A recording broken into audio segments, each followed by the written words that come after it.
Je vous déclare donc ouvert ce 12e conseil municipal de notre mandature. Nous avons à désigner un secrétaire de séance. Donc, si vous le voulez bien, nous allons retenir notre Benjamin du jour, qui est M. Charpentier, qui accepte avec enthousiasme cette lourde charge.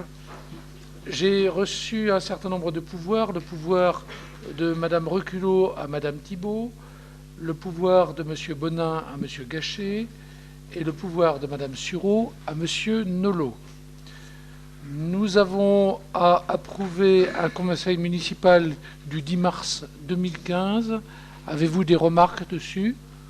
Non. Donc je le considère comme adopté, je vous en remercie. Je vous demanderai de corriger une petite faute de frappe sur les décisions qui vous ont été dites du D016-2015 à D022, et en fait c'est jusqu'à D027. Donc c'est une petite erreur de frappe, je vous prie de bien vouloir m'en excuser. Pardon?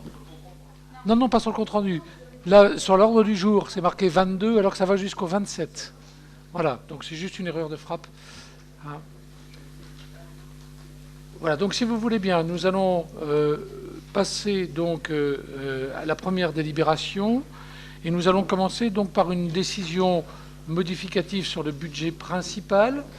Ceci est dû tout simplement au fait que pour relancer l'action sur la modification du plan local d'urbanisme, nous avons à faire donc trois actions donc particulières qui vont avoir un coût qui est de 22 000 €. Or, comme vous le savez, nous avions inscrit sur le budget primitif la totalité de l'achat de l'immeuble rue Georges Clemenceau, et que celui-ci va être acheté en 2 fois, donc sur 2 exercices différents. Nous avons la possibilité donc de retirer au compte 21 318 598 sur l'acquisition de biens immobiliers 5 et 7 rue Georges Clemenceau, un montant de 22 000 €, pour pouvoir donc le réaffecter au compte 202 au chapitre opération 608 pour ce même montant donc de 22 000 €. Des questions, des remarques? Non. Donc je le soumets à votre vote. Y a-t-il des gens qui sont contre? Qui s'abstiennent? Qui est pour? Donc 23 voix pour, 6 abstentions. Je vous en remercie. Nous avons ensuite à effacer une créance, puisque nous avions donc quelqu'un qui est frappé aujourd'hui de surendettement et qui nous devait donc 184,80 €. Et que ça, c'est pour des créances sur la cantine et la garderie.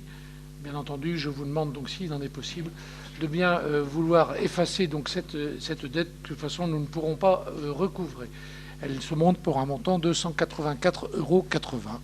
Et donc, je vous demande purement et simplement de l'effacer. Des remarques, des questions? Non, donc je le soumets à votre vote. Y a-t-il des gens qui sont contre? Qui s'abstiennent? Qui est pour? Unanimité, donc je vous en remercie. Nous avons ensuite, et la raison pour laquelle nous avons aujourd'hui un conseil municipal, un certain nombre de subventions donc, qui nous sont réclamées. En fait, aujourd'hui, les subventions qui sont réclamées le sont par des associations qui, la plupart du temps, ont soit des engagements financiers, soit des salaires, et donc qui nous demandent de bien vouloir faire une avance par rapport au vote global des subventions qui auront lieu donc, lors de notre prochain conseil municipal. Nous restons, je tiens à vous le dire, donc dans le cadre de ce qui a été décidé au moment du budget primitif et qui avait été expliqué au moment de la discussion préalable sur ce budget primitif, c'est-à-dire que nous restons à 10% en dessous des sommes qui ont été allouées donc sur l'année 2014.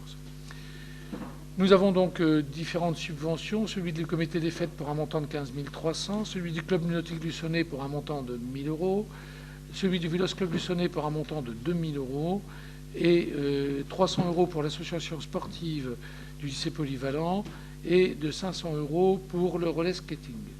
Nous avons ensuite une subvention complémentaire donc de 5 000 € pour le Luçon Basket Club et de 42 000 € à l'association Campus, dont la compte de 20 000 € que nous avons déjà voté donc le 8 décembre 2014. Bien sûr, tout ceci est inscrit au budget primitif sur le compte 65. Des remarques ou des questions? Monsieur Nolot? Oui, concernant le comité des fêtes, il avait été dit l'année dernière qu'il y avait eu un problème de recettes, puisque le comité des fêtes avait donc fait un prêt pour payer donc le festival celtique. Et donc je voulais savoir où on en était par rapport à ça et à quoi correspondait cette somme de 15 300. Ensuite, pour le club nautique, ces 1 000 € correspondent à quoi? Du matériel ou le personnel? Non, ils ont du personnel. Ouais. Hein, aujourd'hui, en particulier, du fait qu'il y a eu le problème de du plafond de la piscine, ils ont une baisse donc, de leurs recettes. Hein, et donc, du coup, ils ont besoin de cette avance de subvention. D'ailleurs, la communauté de communes va aussi aller dans ce sens-là, hein, en proposant une subvention donc, à ce même club nautique. Et dernier point, c'est juste sur la subvention complémentaire pour le basket. On trouve étonnant qu'à chaque fois, tous les mois, on remet une subvention complémentaire. Il aurait été peut-être bien le mois dernier de faire une enveloppe plus grosse, peut-être, que de faire un complément tous les mois. C'est vrai que ça aurait pu se faire. Bon, il s'avère qu'on pensait pouvoir répondre plus rapidement à un vote global des subventions. On a eu des dossiers qui sont arrivés en retard, on a eu des choses comme ça. Puis on n'a toujours pas nos dotations, donc c'est un petit peu gênant de le faire comme ça. Donc là, eux aussi ont des besoins d'avance de trésorerie, entre guillemets, hein, sur la subvention donc, globale. D'où le fait d'avoir cette ligne-là aujourd'hui. Sur le fond, on est d'accord. Hein, et on verra l'année prochaine à ce qu'il n'y ait pas ce décalage. Puisque là, enfin, j'espère qu'on recevra les dotations plus tôt. Juste par rapport à ma première question. Oui, pardon. Tout simplement, on est dans le même cadre que l'année dernière. Hein, donc globalement, il y aura une baisse de 10% par rapport à ce qui s'est passé l'année dernière. Donc là, ici, on répond tout simplement, et comme je vous l'avais dit l'année dernière, au fait qu'on a une association qui se relance, qui a aujourd'hui donc des actions qui sont des actions importantes sur la ville de Luçon et pour son développement, et que donc, pour ne pas la mettre dans la gêne, il y a encore 2 versements à faire. Donc ces versements, on l'abonde sur 3 ans. D'où cette ligne aujourd'hui. Juste pour la question, en fait, c'était de savoir si cette somme servait à payer l'emprunt qui avait été fait. Oui, entre autres, oui. On a enlevé les 10% et eux abondent sur ce qui manque. Il n'y avait pas de souci avec ce qu'ils ont réalisé dans le courant de l'année comme manifestation. On leur permet justement de pouvoir abondir derrière les 10% enlevés comme toutes les autres associations. On s'en était assuré hein, de toute façon. Hein. Donc l'année prochaine, on devrait se retrouver encore dans cette situation-là pour la dernière fois. Voilà. Ça fait quand même un appel d'air pour les associations qui pourraient être en déficit sur des manifestations. Bon, c'est votre choix, c'est le choix. Le comité des fêtes, c'est important pour l'animation de la ville. Maintenant, bon, c'est peut-être poussé un peu loin le fait de pouvoir payer un prêt pour boucher le trou d'une manifestation. Oui, alors on va aller plus loin que ça. Alors, bon, déficit sur une manifestation, quand ça ne met pas en danger, si vous voulez, une association, bon, après, ce sont des risques qui sont pris, hein, je suis d'accord. Je vous rappelle que, quelque part, cette association a voulu faire une action d'ampleur pour la ville de Luçon, qui a eu un problème, qui est un problème de météo. Donc ça, malheureusement, il n'était pas responsable. Et que derrière, les gens engagent sur leur front propre. Hein, donc des gens qui se donnent, si vous voulez, pour la ville, pour son image, et qui se retrouveraient donc sur des sommes assez importantes à être obligés de vendre leurs biens propres, ça me semble un petit peu illogique. Donc c'est vrai que ça représente une certaine somme, parce qu'en plus, c'était vraiment la soirée où ils devaient faire le plus de bénéfices. Hein, et donc il y a eu un manque à gagner assez considérable sur ces phénomènes, qui a d'ailleurs entaché le reste du festival. Donc voilà, Je veux dire, c'est la faute à pas de chance, mais je me voyais difficilement laisser des gens qui s'étaient donnés quand même pas mal pour la ville, les laisser tomber et leur demander de payer sur leurs biens propres, donc un débours dont ils n'étaient pas responsables. Je pourrais rajouter quelque chose, monsieur le maire. De toute façon, là, la subvention qui est donc versée est similaire à celle qu'on leur donnait tous les ans. En fait, nous, après, on a pris en gage de s'occuper du marché de Noël totalement, et eux faisaient un petit peu d'animation par rapport à leur capacité. Hein. Mais en fin de compte, ça ne change rien. Sauf que bon, là, ça ne leur sert vraiment pas pour pouvoir animer la ville, mais à payer en fait leur dette, effectivement.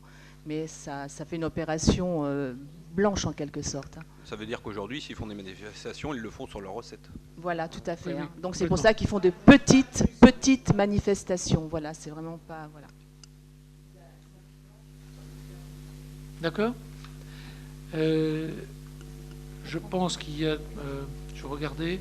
Non, tout le monde prend part au vote sur l'ensemble des... Pour le campus. Pardon, Pour le campus, on est 3, Monsieur Charpentier, Madame Parpaillon et moi. D'accord, qui ne prennent pas part au vote. Sur le reste, il n'y a pas de... Pour le comité des fêtes, d'accord. Donc, en dehors de ces personnes qui ne prennent pas part au vote, donc je rappelle, Madame Parpaillon, Monsieur Charpentier, pour le campus, et Madame Simonet, pardon, pour le campus, et puis Madame Tiburce, donc pour le comité des fêtes. Y a-t-il des gens pour ces subventions qui sont contre, qui s'abstiennent, qui est pour?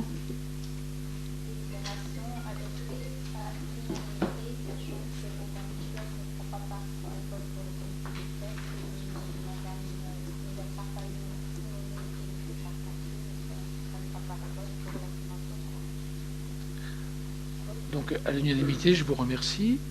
Nous allons passer à la 4e délibération qui va être traitée par Madame Simonet, programme Ecopass subvention à Monsieur et Madame Cyril Larieux. Merci, Monsieur le maire. Vu le Code général des collectivités territoriales, vu la délibération C0106 en date du 10 mars 2015, décidant de renouveler l'aide financière attribuée dans le cadre de l'Ecopass, vu l'accord de la commission permanente du Conseil général de la vente des réunis le 27 février 2015, vu la demande de versement de la DIL, après avoir entendu l'exposé de son rapporteur, le Conseil municipal, après en avoir délibéré, accorde une subvention d'un montant de 1 500 € à Monsieur et Madame Cyril Larieux, dit que les crédits sont inscrits sur le compte 20422 du budget principal. Donc la maison se trouve dans le lotissement Lucius 2. Et ce sera la première délibération Ecopass de l'année. Des remarques, des questions? Non, donc je le soumets à votre vote. Y a-t-il des gens qui sont contre, qui s'abstiennent, qui est pour? Unanimité, donc je vous en remercie. 5e délibération, avenant numéro 1 à la convention de l'association Luçon Basket Club. La parole est à Monsieur Édouard. Vu la délibération du 10 mars 2015 octroyant une subvention de 42 000 €, vu la convention définissant les modalités du soutien de la ville de Luçon à l'association Luçon Basket Club, signée le 16 mars 2015, vu la délibération du 31 mars 2015 octroyant une subvention complémentaire de 5 000 €, vu le présent avenant numéro 1 à cette convention, ayant entendu l'exposé de son rapporteur, le conseil municipal, après en avoir délibéré, approuve les termes de l'avenant numéro 1 à la convention avec l'association Luçon Basket Club, autorise monsieur le maire ou moi-même, adjoint au maire, à signer l'avenant numéro 1 à la convention. Bon, classique quand on dépasse le plafond. Y a-t-il des questions ou des remarques? Non, donc je le soumets à votre vote. Y a-t-il des gens qui sont contre, qui s'abstiennent, qui est pour? Unanimité, donc je vous en remercie. 6e délibération convention avec l'association Ethnodoc. La parole est à Madame Parpaillon. Considérant que cette convention est arrivée à terme, considérant la volonté de la municipalité et l'association Ethnodoc de poursuivre leur collaboration de conservation du patrimoine, considérant qu'il est nécessaire d'établir une nouvelle convention, ayant entendu l'exposé de son rapporteur, le conseil municipal, après en avoir délibéré, approuve les termes de la convention, autorise monsieur le maire ou madame Fabienne Parpaillon, adjointe au maire, à signer cette convention. Donc vous avez la convention en annexe, hein, il s'agit des mêmes termes qui ont été juste régularisés. Et vous savez qu'Ethnodoc est une association qui nous accompagne pour la transmission des mémoires collectives et la valorisation des cultures. Il y a un PC qui est au forum des associations et toute personne peut aller consulter les archives du patrimoine immatériel de la ville de Luçon, l'oralité et les photographies. Je pense que c'est une bonne chose de travailler avec cette association. Pardon. Nous pensons surtout qu'il manque un peu de communication par rapport à cette association. Je pense que ça a été fait lors de la mise en place, ça serait bien de le rappeler régulièrement. Je pense que c'est une bonne chose pour l'histoire de Luçon et du Sud-Vendée, donc ça serait pas mal de le remettre en route. Voilà. Par M. Bertrand et M. Boisseau en rendez-vous, et je pense qu'on fera une chose un petit peu plus médiatique pour réexpliquer ce qu'est Ethnodoc et où trouver la possibilité de pouvoir voir les archives. Oui, d'autant plus que c'est une très belle association sur la mémoire immatérielle. Alors je suis d'accord avec vous, on va avoir une opportunité, puisque en fait, lorsqu'il va y avoir la création donc, du forum des services, l'ordinateur qui permet d'aller sur les fiches d'Ethnodoc donc va changer de lieu. À ce moment-là, on pourra refaire une communication et pourquoi pas demander à Ethnodoc d'intervenir, comme on l'avait fait d'ailleurs il y a quelques années, sur ce qu'est exactement la mémoire immatérielle, ce à quoi ça sert et quelles sont les avancées d'Ethnodoc. Je rappelle en deux mots quand même que aujourd'hui, M. Bertrand est quelqu'un qui est reconnu au point de vue européen et même au-delà, puisqu'il intervient aussi au Canada, et qu'il fait référence dans la dichotomie qui est faite sur la classification donc, de la mémoire immatérielle et sur les méthodes donc, de classifier les différentes données de mémoire immatérielle. C'est donc, en effet, je suis d'accord avec vous, quelque chose de tout à fait remarquable. Le fait de le mettre dans un lieu passager, c'est une bonne chose. Peut-être qu'il faudrait réfléchir aussi à le mettre en réseau, voilà, tout simplement. Alors, en réseau ou accès par Internet. C'est pas forcément possible à cause de, comment dirais-je, je suis en train de chercher le terme, de la possession intellectuelle de certaines pièces. Voilà, il faut la propriété intellectuelle, merci, de certaines pièces. C'est la raison pour laquelle d'ailleurs Ethnodoc ne se met pas en ligne. C'est parce que il y a des règles qui aujourd'hui lui interdisent de le faire. C'est pour ça qu'il faut qu'on signe des conventions et qu'à travers cette convention, il y ait des gens qui puissent consulter. Je pense que ça serait bien de faire comme il a été fait, donc je suis en train de chercher le nom aussi, aux archives départementales. Voilà, au moins il y a sur le site des archives départementales, vous avez au moins la liste de ce qu'on peut consulter sur place ou en ligne, et ça serait peut-être bien. Il y a beaucoup de gens qui font des recherches aujourd'hui et qui se déplaceraient peut-être pour y aller. D'accord. Voilà. Ça, on peut faire on peut proposer à l'association de faire quelque chose comme ça. Il y a quand même une consultation par le grand public. Oui. On n'a pas accès à tout. Oui. Non, mais on peut mettre peut-être en ligne ce qui est possible en accès et ce qui est en propriété intellectuelle réservée. On peut peut-être le mettre juste en consultation externe qui pourrait ensuite... voilà. Écoutez, on en parlera avec monsieur Bertrand. Moi, je pense que ce serait intéressant de refaire un exposé auprès du grand public et du conseil municipal, bien entendu, sur tous les tenants et les aboutissants d'Ethnodoc. Vous aviez souhaité, monsieur le maire, mais ça ne s'est pas fait. Mais c'est vrai que vous en aviez parlé, effectivement, de le faire à la population luçonnaise. Voilà. Donc, merci. Est-ce qu'il y a d'autres interventions ? Non, donc je le soumets à votre vote. Y a-t-il des gens qui sont contre ? Qui s'abstiennent ? Qui est pour ? Unanimité, je vous en remercie. 7e délibération, qui va être rapportée par monsieur Charpentier. Merci monsieur le maire.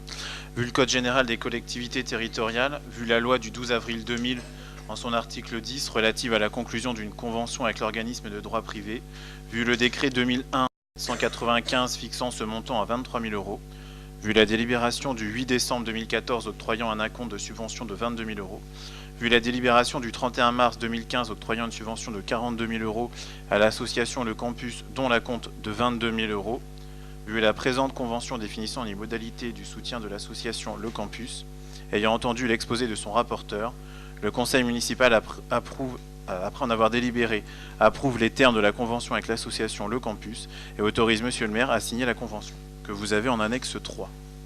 De remarques ou questions ? Juste, est-ce que l'association fera elle aussi partie des 10% de réduction ? Oui. Oui.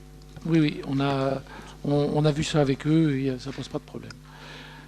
Je présume que M. Charpentier, Mme Parpaillon et Mme Simonet ne prennent pas part au vote. Très bien. Donc en dehors de ces 3 personnes, y a-t-il des gens qui sont contre, qui s'abstiennent, qui est pour?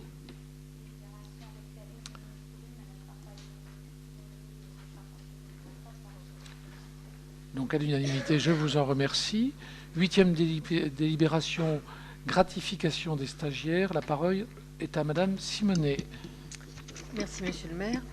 Il s'agit donc dans cette délibération de se mettre en conformité avec la législation et d'adapter le montant des gratifications servies aux stagiaires pour l'année 2015. Donc, depuis plusieurs années, la ville de Luçon s'engage aux côtés des organismes de formation ou plus largement des établissements d'enseignement afin de permettre aux personnes en cursus pédagogique d'effectuer leur période de stage au sein des services de la ville.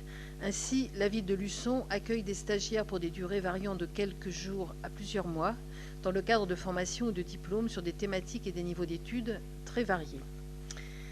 Donc on va passer aux montants. Les montants et les modalités de versement sont définis comme suit. 13,75% du plafond horaire de la sécurité sociale jusqu'au 31 août 2015. Ça représente 3,30 € de l'heure. Et 15% à compter du 1er septembre 2015, ce qui fera 3,60 €. L'obligation de versement d'une gratification concerne les stages d'une durée supérieure à 2 mois consécutifs ou à 2 mois non consécutifs autour d'une même année scolaire ou universitaire et proratisée au temps du stage. Ces dispositions ont vocation à s'appliquer à tout stagiaire dont le stage débutera à partir du 1er janvier 2015. Ayant entendu l'exposé de son rapporteur, le conseil municipal, après en avoir délibéré, applique à partir du 1er janvier 2015 les conditions de gratification précisées ci-dessus et autorise monsieur le maire ou moi-même à procéder aux attributions individuelles et à signer les documents correspondants. Dit que les crédits nécessaires seront affectés au chapitre 012.